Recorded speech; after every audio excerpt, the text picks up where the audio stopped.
Holy Angels, Holy Spirits, Cancer, ano po mga mensahe, Divine Messages, Holy Angels, Holy Spirits, importante at makapangyarihang mensahe para sa mga Cancerian. The Butterfly, wow! Napakaganda po ng mensahe sa inyo. Maaring ang ilan po ay meron po kayong butterfly tattoo. Yan, kahit saang parte ng katawan ay butterfly tattoo. Or t-shirt, design po sa t-shirt na butterfly. O maaring nakakakita ka madalas ng yung physical talaga na butterfly, paro-paro. Madalas kang makakita. Nga, lalo na ngayong araw na to, no? Makakita ka ng butterfly. Napakagandang sign yan. Kung meron kang childhood trauma o ano man po na kailangan ng kagalingan o healing, napakaganda. Transformation, growth. So, magandang pagbabago yan, ating mga dude. Asenso, pag-asenso sa inyo pong buhay, sa career, pwede rin po yung spiritual journey po ninyo. Yan po. Growth, sa spiritual growth sa inyo pong spiritual journey, lalo na po sa mga in-embrace nyo na talaga, kumbaga tinanggap nyo na mga ating mga dude ang inyong higher calling, yung big mission po ninyo. Yung higher calling po ninyo ay talagang niyakap mo na, tinanggap mo na talaga na ayan ka. Kumbaga, ayan yung trabaho sa'yo, yan na ibinigay sa'yo ni God na Divine Universe. Mirror. Meron ditong yun lang, na habang umaasenso ka, na nag-grow ka, nade-develop lahat ng iyong psychic abilities, yung supernatural power, yung superpower mo, magical powers, meron talagang gumagaya sa'yo. Mirroring. Merong mga copycats, mga dude. Okay, so merong mga copycats, may mga gumagaya, may mga gumagawa pa ng fake accounts para subaybayan yung ginagawa mo. I like you. Someone is blooming. Okay, so ikaw yun, blooming. So mapapansin mo, blooming ka ngayong araw na to. Ang ganda-ganda mo, gwapo-gwapo mo, bango-bango mo. So, blooming. Ayan, nag-glow. Glow up. So, meron nagkakagusto sa'yo. Okay. So, maaaring hindi mo pa alam. Hindi mo pa alam. So, maaaring hindi ka aware. Hindi mo alam may nagkakagusto sa'yo. Oops. Alamin nga natin. Holy Angels, Holy Spirit. Sino kaya nagkakagusto? Kay Cancer. Wow! Maaring nag-text na to sa'yo or madalas mag-text or chat. O pwedeng LDR ito sa ilan. Gustong-gusto ka ng tao na to. Sagittarius, yung clue. Or maaring August. Buwan po ng Agosto. May connection dyan. Wow. Pwedeng Gemini. So, iniisip ka nito, no? Ating gabi, madaling araw. Iniisip ka niya, nahihirapan makatulog. Ito itong nagkakagusto sa'yo. Itong may gusto sa'yo. Secret admirer. Wow. Pwedeng Gemini, pwedeng Sagittarius o Aries. Ikaw talagang iniisip niya palagi. Nine of Swords. Alright, so meron ding Aries. Four of Wands. So, pangarap ng tao na to na sana mapalapit sa'yo at magkaroon ng yung magkatotoo. Yung minamanifest ka ng tao na to na maging kayo at wow, magkaroon ng yung talagang romantic partnership. Kumbaga, mga dude ay ikaw yung makasama niya. Okay, habang buhay, sa iisang bahay, ganyan po. Magkaroon ng pamilya. So, happy family ang minamanifest niya dyan. Wow! King of Cups. So, maaring siya ay water sign, Cancer, Scorpio, Pisces. Cancer din, maaring Cancer na pareho mong Cancerian o kaya po ay Scorpio, Pisces. Susuportahan ka nito. Suportahan ka niya sa kung anong gusto mo at yung matalino. Matalino tong tao na to. Maaring madalas mong makita yung 555, 444, 999, 888. Sign ito na may nagkakagusto sa iyo na hindi mo kilala, hindi mo alam. May nakatingin sa iyo or lagi kang iniisip ng tao na to. Maaari din na siya ay nasa social media. Pinapanood ka. Kung ikaw ay nasa social media or meron kang online platform, pinapanood ka ng tao na to.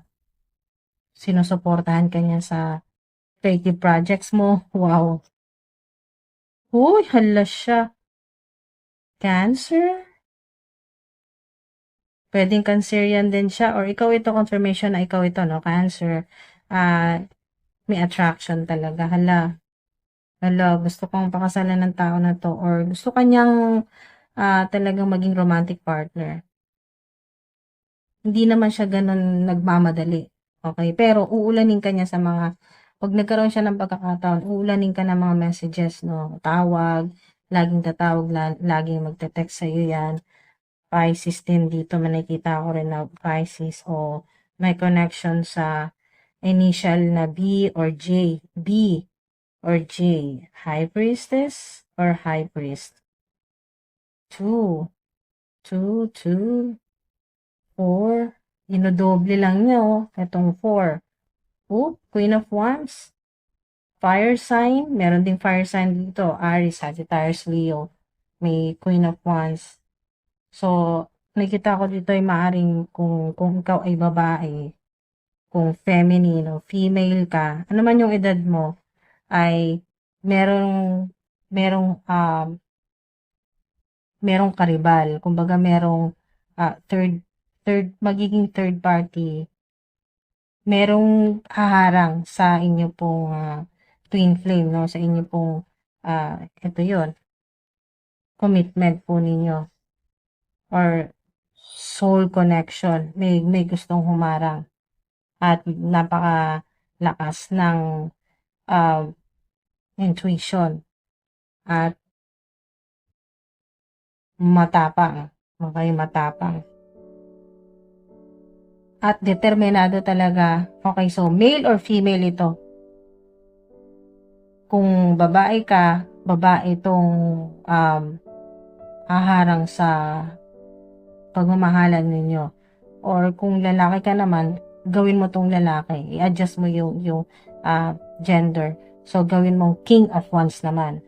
So, may karibal ka. Bottom of the deck, Ten of Swords, Gemini ulit. So, dalawa na tong Gemini. So, maaring may dalawa din na Gemini na nagkakagusto sa'yo, nagkaagawan. Or magkaribal. Parehong Gemini. So, nakikita ko dito mga dude, sa pera, maaaring may makatulong sa'yo na may dalawang offer mula sa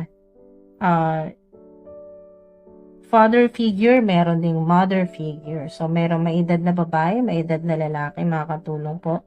Meron din pong maganda rin collaboration na business partnership, Two of Cups. So, matinuyan na partnership or commitment or collaboration. Napakaganda ka.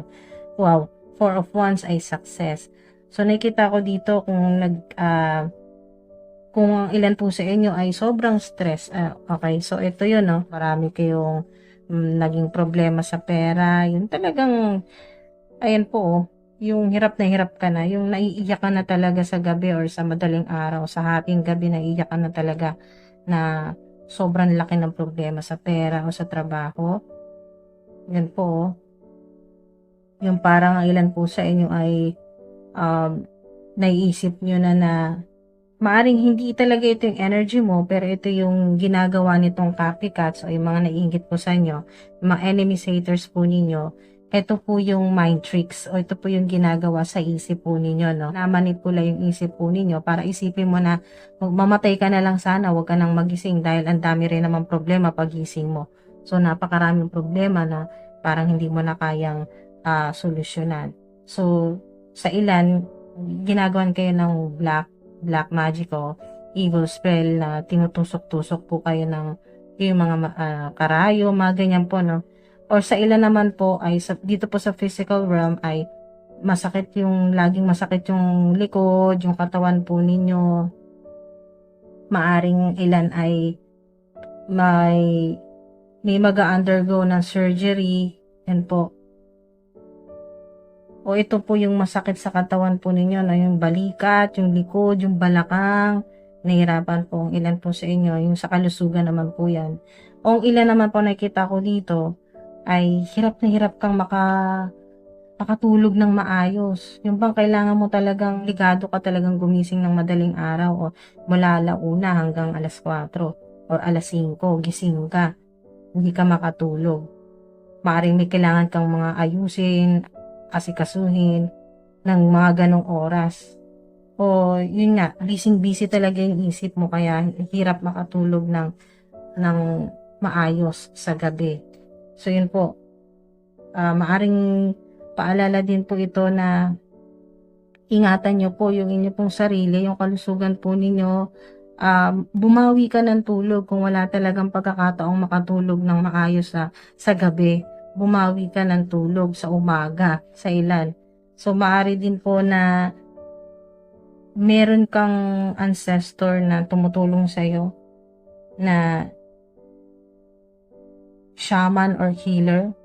Mga ancestors po ninyo tumutulong po sa inyo, lalo na kung kayo po ginagawa ng black magic o evil spell, yung mga ganyan po na yung tinutusok-tusok po yung likod po ninyo or saan mang parte ng katawan na tinutusok-tusok. Sa ilan na nakakaramdam ng sobrang pananakit na parang tinutusok ka talaga na napakatalim, pero pag nagpa-check up naman ay wala namang makita sa results naman sa mga test, sa mga laboratory test. So, meron pong gumagawa ng ganyan. Pinapahirapan po kayo. O sa ilan naman, yung mga enemies, haters, copycats, mga naiinis po sa inyo, kayo po ay may mga ganyan ginagawa ka yung may evil eye, ginagawa ka ng palipad hangin na kayo po ay yung maguluhan yung isip mo, yung magpapanik ka sa mga problema mo, yung hindi ka makatulog, yung pong isip ay hindi makapagpahinga, hindi ka makatulog, yan, insomnia, yung mag-alala ka ng husto, ayan, worrying changes nothing. Decide your next step. Okay, so next step, kung wala ka pang maisip na solusyon o isip ka ng iba pa.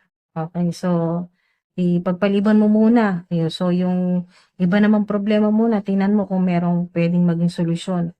Kung wala pa rin, yung susunod mo pa na, isa pa na nakapending din na problema, malay mo ay makahanap ka na rin ng solusyon, makaisip ka. So, huwag mong pagsabay-sabayin, mga dude, isa-isa lang.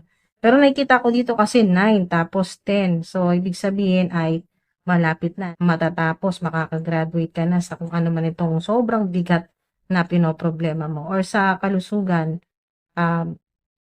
maganda kasi hindi ka naman nahayaan ni God, ng Divine Universe na malugmok na lang sa ganyang problema, no, or sa sakit. So, nandyan nakaalalay sa'yo, no, sa reading mo, nakasuporta siya sa'yo. Siya nang bahala sa mga gumagawa sa'yo. Kung ito man ay ginagawa sa shadow, kumbaga sa kadiliman, yan po, merong gumagabay sa'yo na mga ancestors mo. Ako parurusahan niya talagang gumagawa sa'yo ng hindi maganda. Lalo na sa mga ganyan po gamit po yung evil spell, black magic, hex, o curse. Meron din sa ilan na sinusubukan ka talaga. Ilang beses ka nang sinubukan. Kaya nagkakaroon ka ng ganito, panic attacks, o psychic attacks. ating mga dude, or lagi kang nananaginip ng masama, papansin mo, lagi kang binabangungot o kaya puro pang horror talaga yung panaginip mo. Yun po, merong ganyan na bigla ka na lang nagigising sa madaling araw, alanganing oras. Pero huwag kang mag-alala, merong akong nakita dito na may tumutulong sa'yo mula sa underworld na matindi talaga na may pagka-witchy-witchy na ancestor mo, no? O may connection sa warlocks, ganyan po, or mage, witches, ganyan po, ating mga dude, na pumoprotekta sa'yo. Kasi nakikita talaga na hindi mo na kaya eh. Parusahan naman yung gumagawa sa'yo. Maraming suporta, huwag kang mawawala na pag-asa. 8 of Wands, napakaganda niyan. Maraming blessing na darating sa'yo, hindi mo inaasahan. Maraming talagang tutulong sa'yo. Mga magagandang balita to, blessing, napakaganda niyan mga ating mga dude. Swerte, marami ding tulong. Pwedeng pera din ito or kaya po ay mga positibong mensahe yan. So, mga ating mga dude, maraming salamat po. Ingat po kayo palagi. Love and lights and peace.